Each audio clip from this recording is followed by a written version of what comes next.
Welcome to Veterans Archives, where we preserve the stories of our nation's heroes in their own words and their own voices. Okay, good morning. Today is October 16th, 2024, and we're talking with Carl Joss, who served in the United States Army. So good morning, Carl. Good morning. And as we said, it's Carl with a K, correct? Right. Okay. We'll start out real simple, actually. Just when and where were you born? I was born in Mishawaka, Indiana, Okay. And what year? 1935, Okay. And February 22nd. February 22nd. Yeah, Okay. Washington's birthday. Oh, that'll be hard to ever forget. You'll get a card from me on Washington's birthday.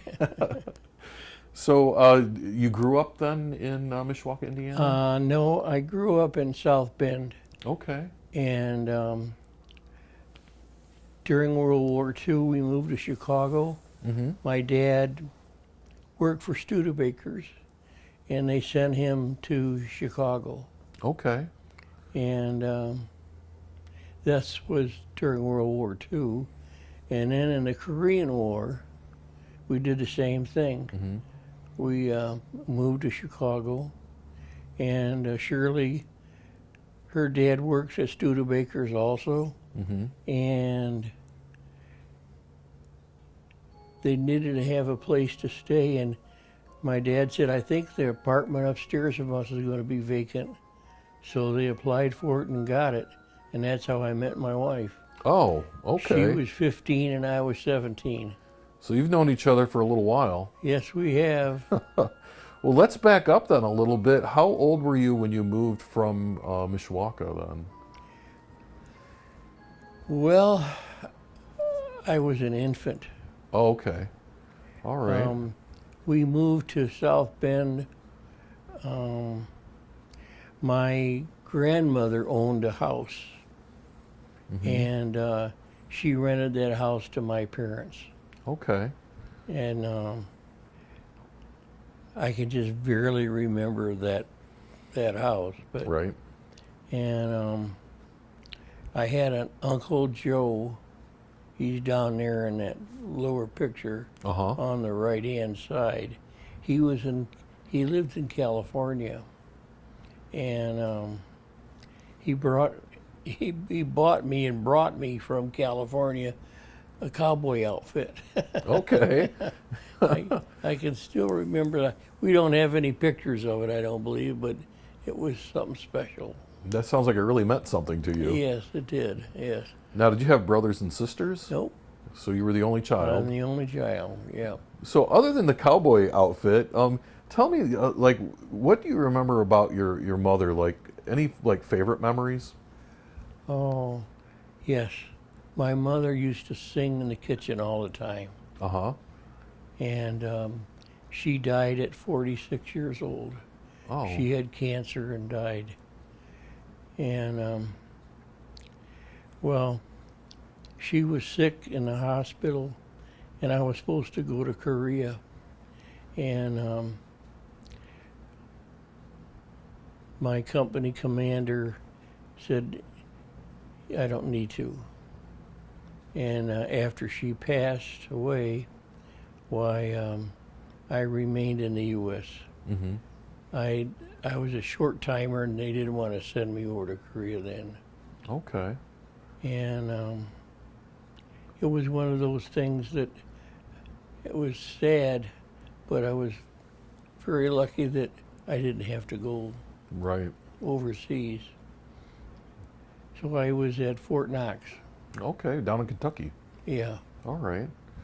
So, And there I taught International Morse Code. mm-hmm. And we had a school. It was intermediate speed radio operator school, and I taught international code there. Oh, okay. And then I had a year left, and Shirley and I got married then. All right. And we've been married 38 years. Oh, okay. Yeah.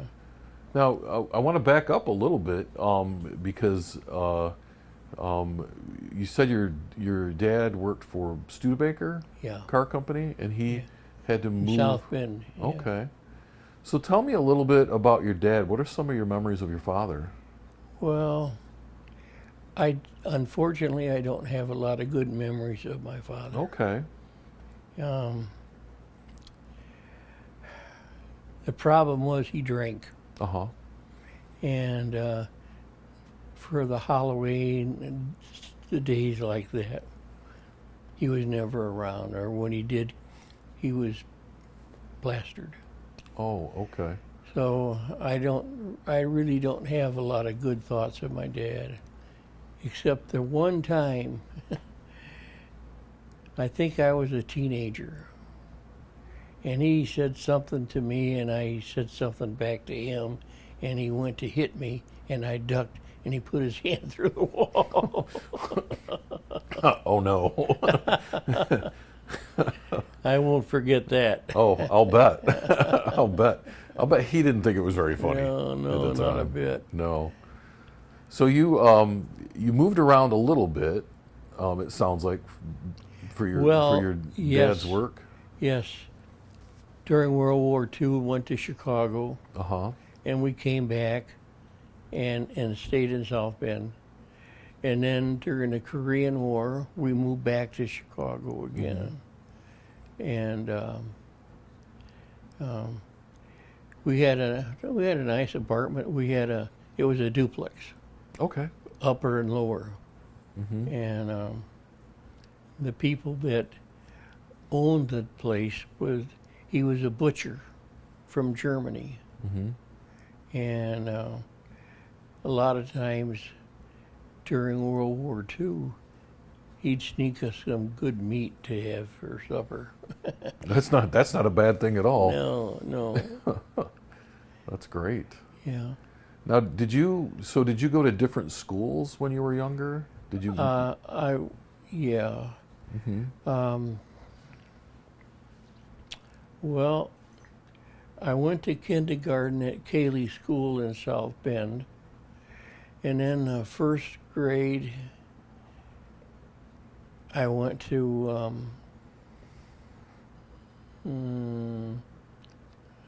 I had that. I'll think of it in a minute. That's okay. Anyway, I went to first grade, and then during World War II, we moved to Chicago, and I Okay. went to St. Rita's there. Uh-huh. And then I think I was about in the 7th grade. We moved back to South Bend, and I went to Nooner Junior High School for the 7th, 8th, and 9th grade. Mm-hmm. And then we moved to a place called Roseland near South Bend. And I went for 2 years in high school there. And then we moved to Chicago during the Korean War. And I graduated from high school from Chicago. Okay. And this is something. My graduating class in South Bend, we had like 96 kids. Mm-hmm. When I moved to Chicago, my graduating class was like 300 and something. What was that like for you? That's a big change. Oh, it was. Yeah. It was. Yeah. I had one friend that, and I've lost contact with him over the years, but I remember the one time they came to visit Shirley and I when we bought our first house. Uh-huh. And he was amazed how beautiful the house was. Yeah. Anyway, that's my story. So how was school for you? Did you do well in school? Did you play sports, anything like that? Yes. I played football. I played end in football. Mm-hmm. And in baseball, I played first base. And I was much better at baseball. And I played softball also for the South Bend Police had a league, and the team and I played on was in Potawatomi Park, and we won the league championship. And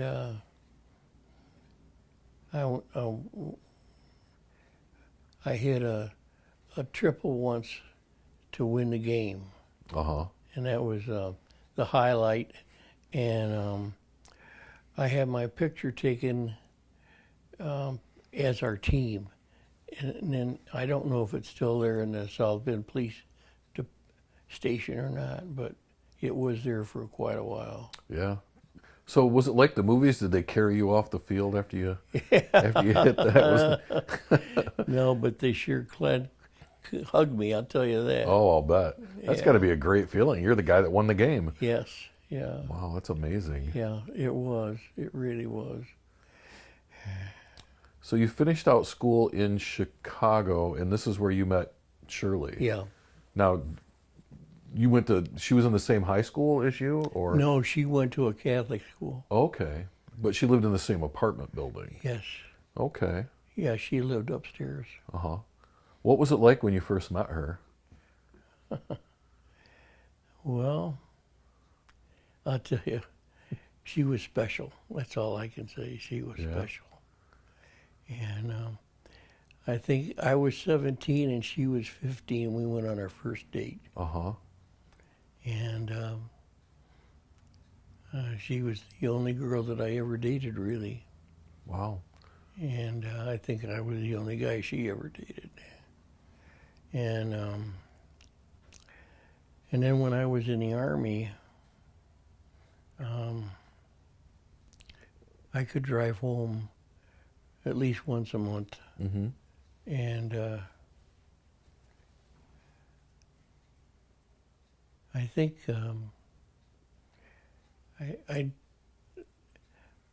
my parents still had an apartment there, and so I could stay there no problem.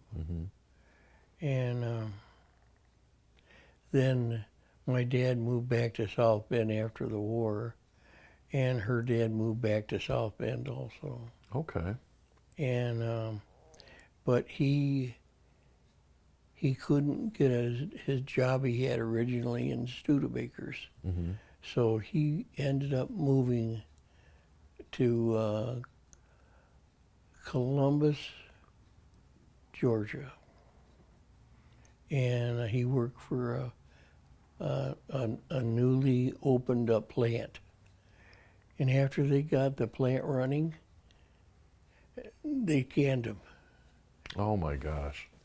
And then, so he moved out to California because one of his former employees that worked for him in Los Angeles said, "Hey, come on out here. We can sure use you."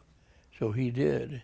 And then eventually they sold the house that they had in Mississippi, and he moved out there to California.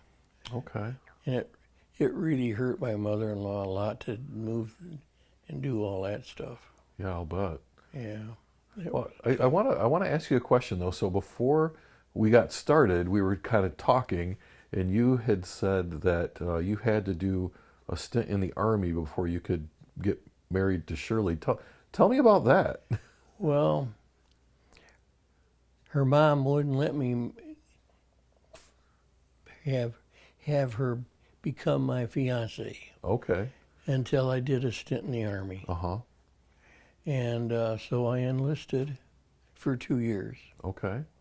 And after that, we got married while I was still in the Army. And but Shirley was, I'd say her mom was the boss. Even over her dad, the mom was the boss. Right.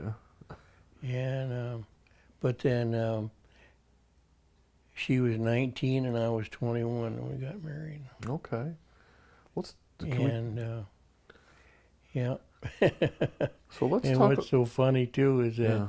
our oldest son, he's born 9 months and 4 days after we got married. Oh goodness. We don't have to do the. You don't have to be an engineering mathematician to understand that math.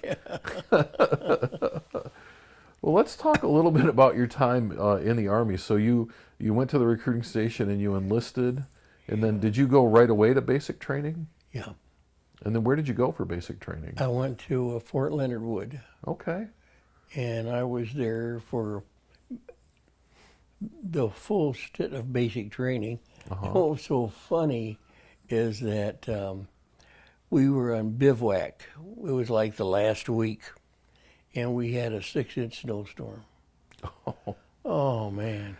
That's miserable. And yes, it was.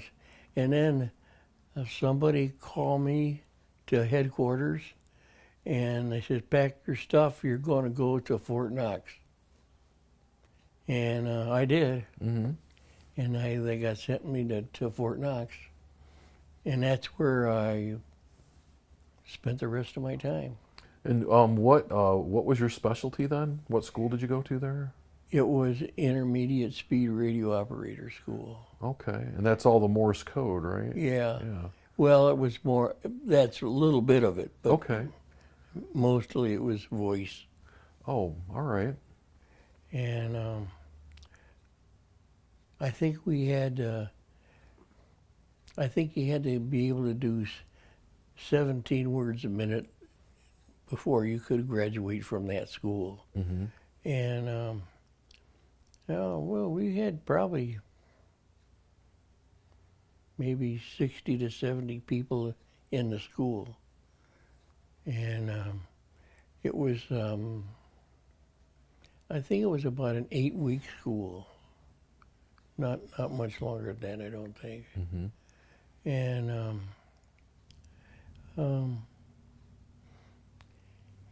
I kind of liked it. I liked it there a lot. Yeah. Fort Knox was a nice place. And when we got married, one of the fellows that was at school with me, he got out of the Army, and we just took over his apartment. Oh. And I remember we had a bunch of the guys that I worked with in the Army, and Shirley made spaghetti, Mm-hmm. and they just couldn't get over that. It was so good. She's a good cook then, huh? Yes, she was. Mm-hmm. Yeah. Yeah, she still is, but she doesn't cook much anymore. Right. It's time to relax a little bit, right? Yes, right. Yeah, that's why we're living here, because she don't have to cook anymore. Well, it definitely works out. So Yeah. this whole time that you're at Fort Knox, though, the idea is that at some point your unit's going to go to Korea, right? Yeah, Okay, but then your mom got sick. yeah, Yeah. yeah. And everyone else, but I didn't have to go. Right. But you stayed back and you trained other people on the radio then? Is that Yeah. what you did? Yeah, Okay. And that was kind of the extent of that's what you did right up until the time that your enlistment was up? yes, Okay. yeah, So you couldn't go to Korea, but you certainly could get people ready and Yeah. give them the skills that they were going to need. yeah, Okay. yeah. And then so what happens when you get out of when you leave the Army? Where'd you go from there? I went to Studebaker's, Uh-huh. and I worked there, I don't think, a month, and I got laid off Mm-hmm. because they were closing their doors. Right. So this is right around the time Studebaker was getting ready to. And so somebody told me there was a job shop in Lansing that was hiring Lansing, Michigan. in Lansing, Michigan. Okay. So I went up there with another guy, and they offered us both a job, and but the other guy didn't want to go to Lansing, Mm-hmm. but I did. And I worked for that job shop about 2 years, and I one of the guys that used to be my boss, he got a job at Oldsmobile, Mm-hmm. and he was there a month, and he called me and said, "Hey, come on over here. I got a job for you." And I did. And I think I worked there maybe 3 years. I got promoted, and I got a company car. That's And not that's a a bad big deal. deal. Oh, yes, it is. And because our my son-in-law, he got a company car, but he had to pay, Mm-hmm. and I didn't have to pay. And I had a company car for, shit, I'll bet you 25 years. Wow. Yeah. That's a great perk. It really was, yeah. What kind of work did you do? Well, actually, I was a contact person between Oldsmobile and Fisher Body. Mm-hmm. So I was traveling from Lansing to Detroit, and I went to Fisher Body, and I went to Styling. Mm-hmm. And when I went up to Styling, I was known as Mr. Oldsmobile. Oh, that's how they introduced you. Yeah. Yeah. Yeah, that was funny. Yeah. Now this was the time. Was this right around the time too that I remember that like every year they would change the models, and they would have like a thing for the families to come see the new cars. Were they doing that when you worked there? Yeah. Mm-hmm. Yeah, we had a auditorium, a big auditorium, and the new cars they'd put on, and they go around in a circle, Yeah. and I don't think I took my family there hardly to see any. Mm-hmm. It was because we lived in Lansing, and that was a good hour's drive, because they didn't have the roads then that we do now. Right. Right. And the only way I could get there was to take Grand River Avenue and go through all these little dinky towns. Yeah. And that I'd say that was probably the reason that we didn't go there to see all that stuff. Mm-hmm. Now, where did you live in Lansing? Well, we bought a house, and it was in a subdivision, and our daughter wanted a horse. So we bought her a horse. And right after we bought her horse, the place that we boarded it, the guy sold the land, and they're going to put apartments in there. Oh no. And what the hell are we going to do with this horse? Well, I found 20 acres, Mm-hmm. and I bought the 20 acres, and I built a barn, and then I built my own house. Mm-hmm. I hired a contractor to help out at the beginning, but then I did all the finished work. So we lived there for 20 years. Oh, okay. All right. And, The things we do for our kids, right? Yeah, yeah. And I had a beautiful creek on it. We called our place Winding Stream Stables. Uh-huh. And but we had this beautiful creek running right on through it. And when I retired, we sold it, and we moved to Florida. Oh, We lived in Florida for 32 years, okay. and we bought a house on a golf course, Mm-hmm. and I'd play golf 5 days a week. I had 5 holes in one. Wow. My wife is still trying to get her first hole in one. She's the golfer in our family, but you've had 5. Yeah. That's amazing. Yeah.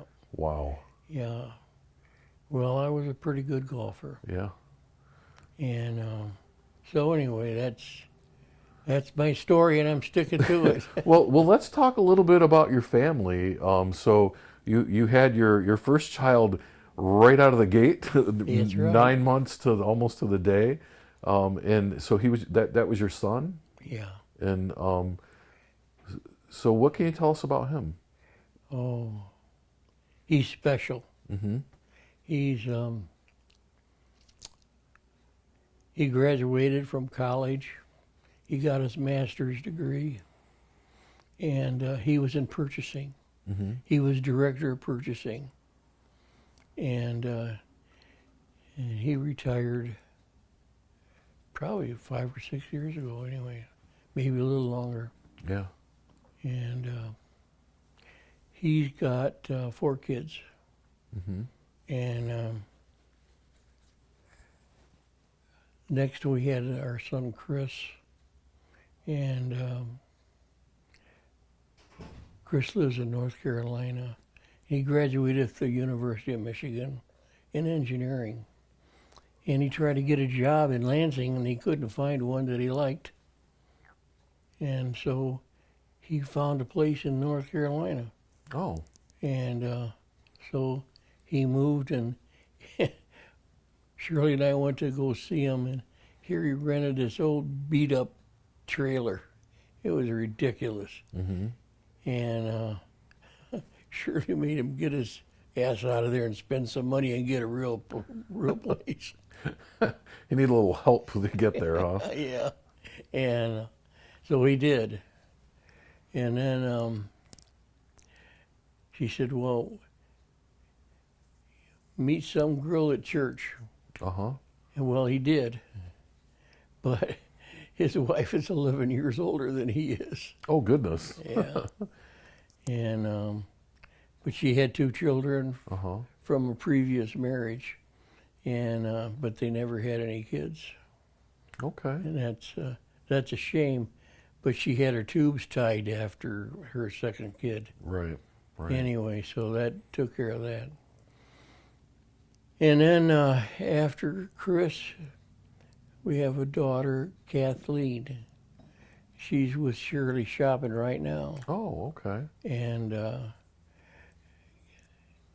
Kathy's, she's got 3 kids, Mm-hmm.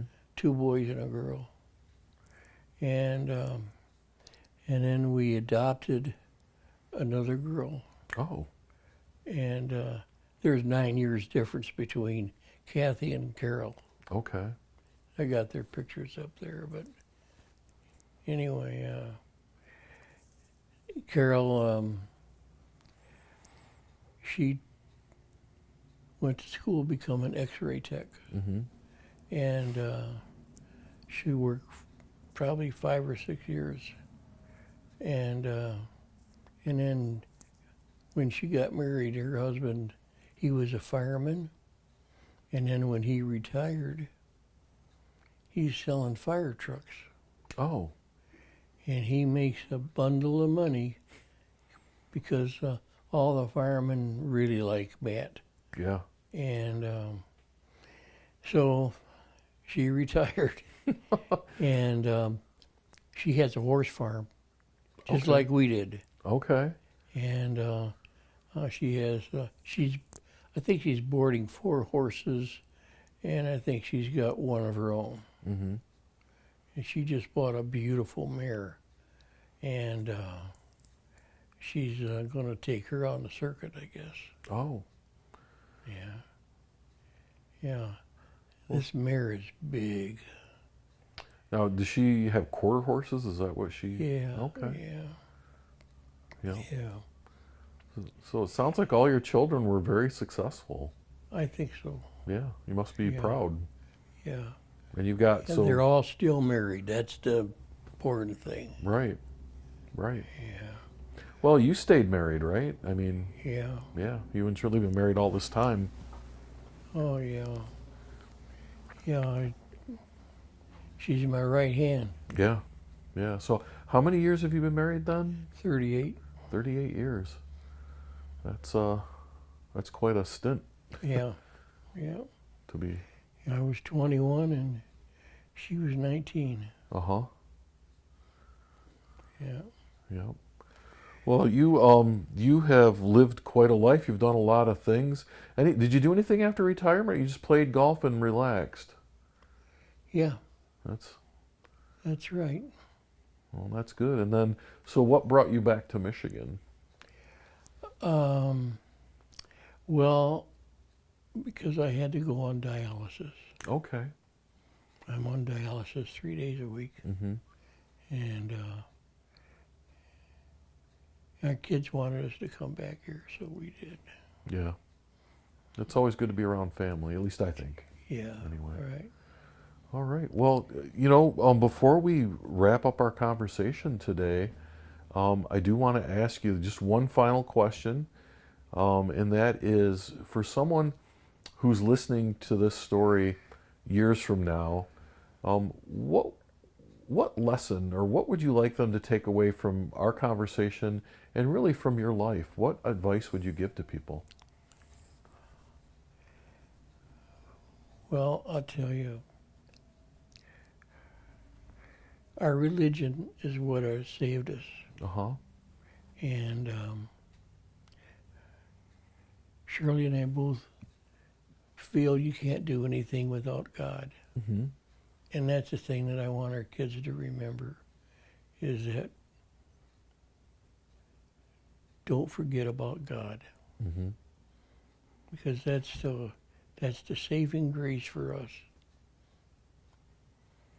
Yeah.